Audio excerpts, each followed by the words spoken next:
السلام علیکم ورحمۃ اللہ وبرکاتہ. معزز سامعین، اللہ رب العزت قرآن مجید کی فرمائی وفی القصاص حیات یا اولی الالباب، په دې قصاص کې ستاسو دپاره ژوند دی د عقل خاوندانو. یقینا چې د قرآن حکم شریعت محمدی صلی الله تعالی علیه وسلم دا داسې یو قانون دی، داسې یو شریعت دی چې په دې باندې موږ چلیږو انشاءالله امن دی، سکون دی، راحت دی. یو ملګري پوسټ وکړو، هغه په زلزله پوه شو. په زلزله موږ چېرته پوهېږو؟ که په زلزله موږ پوهېدی او په دې حالاتو موږ پوهېدی چې یاره موږ دا کم عمل دی زموږ او د دې عمل په وجه باندې الله زموږ نه کم خفه دی، نو بیا به نه دا زلزلې وي او نه به دا حالات. کرونا وایرس راغلی دی، خلک یې په خپل لپیټ کې اخیستی دی، خلک پریشان دي، لاک ډاون دی. تاسو به لیده که نه د روژې دا کومه ګرمه ګرمي چې به وه، کوم رونق به وه، کومه مزه به وه، د جوماتونو به کومه مزه کوله، د هر څه به کومه مزه وه، کوم خوند به وه. رښتیا ووایه خوند شته؟ خوند نشته، مزه نشته.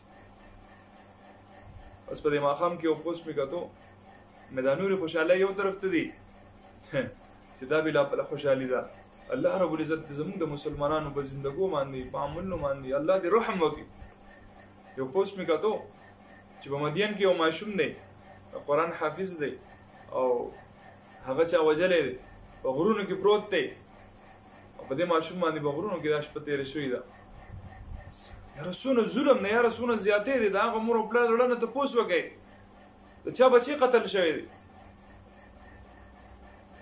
مسلمان صرف انخطې دی په دې پسې چې ما روژه ونیوه او ما مونځ وکړو، ما د قرآن تلاوت وکړو، ما ذکر وکړو، اذکار وکړو. الله له به څنګه ورځي؟ الله له به څه جواب ورکړي؟ تره روژه نیولې ده په پېښور کې او تره په دې خوشحالۍ کې دی چې بهی روژه مې نیولې ده او په دې مال الله اجر راکړي، ثواب به راکړي. او لکه شور مه کوئ، ګورئ که چا شور وکړو نو ګورئ خیر به یې نه وي او ماشوم یې شور وکړي. ماشومان له څوک خولې وله وګڼو، ماشومان به شور نه کوي، ماشومان به لوبې نه کوي. او څه کومه خپله ورېره د ګل په شان ښایسته ماشومه تره ولګېدو او ماشوم یې ویشته او ماشوم یې یو څو لتې ووالې، یو څو سلګۍ، د هغې نه بعد د هغې روح ووت. مور یې لیونی ده، مور یې لیونی ده او منډې وهي، یو ګاډۍ رانیسي او بل ګاډۍ رانیسي، یو ګاډۍ ټپی بل ګاډۍ ټپی. زما لور ویشتې شوې ده، زما د لور د ژوند سوال دی او په دې حالت کې منډې وي هسپتال ته روانه. الله رب العزت دا هر څه ویني. یاره مسلمانه ستا دا روژه ستا عجیبه روژه ده، نو ته دا روژه ګورې چې ځان له نیسې که الله له نیسې، پیدا خو یې تا ته ده. هغه زمونږ دلته دا سوشل ورکر دی طاهر خان، زمونږ ډېر نږدې کسان دي، تعلق هم سره هم ډېر ښکلی، زمونږ کشر دی، زمونږ ملګری دی. طاهر خان د هیوزنور په هغه احتجاج کې ډېره ښکلې خبره کړې وه او ډېره ښایسته خبره یې کړې وه.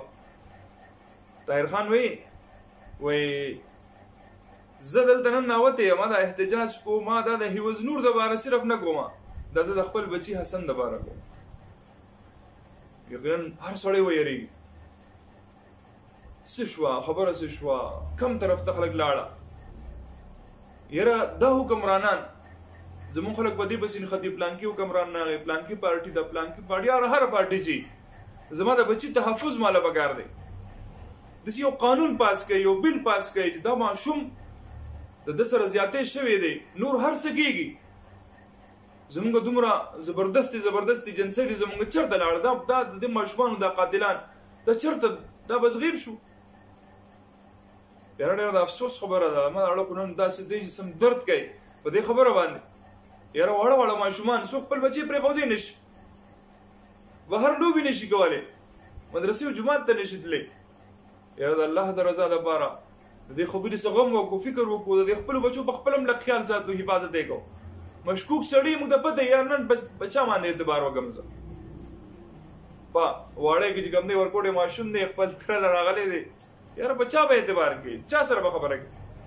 خپل تره ورته وایي راځه چې ټاپیانې در راواله او ټاپیانې ول اخیستې دي او د ټاپیانو نه بعد ماشوم یې روان کړی دی او غر ته یې بوتلی دی، خپل تره سره روان دی چې زما تره چې کوم دی زما خوږ تره دی او ما له ټاپیانې اخیستې دي او زه تره سره چکر له ځم غر ته ځم او چې غر ته تللی دي نو دغه تره ظالم لګېدلی دی او دغه ماشوم یې حلال کړی دی یاره په چا اعتبار وکړو الله رب العزت ته موږ سم اجر نصیب کړي ما سره نور الفاظ نشته په دې حوالې سره څه به سړی به دې کوی الله رب العزت دې په موږ باندې خپل رحم وکړي السلام علیکم ورحمة الله وبرکاته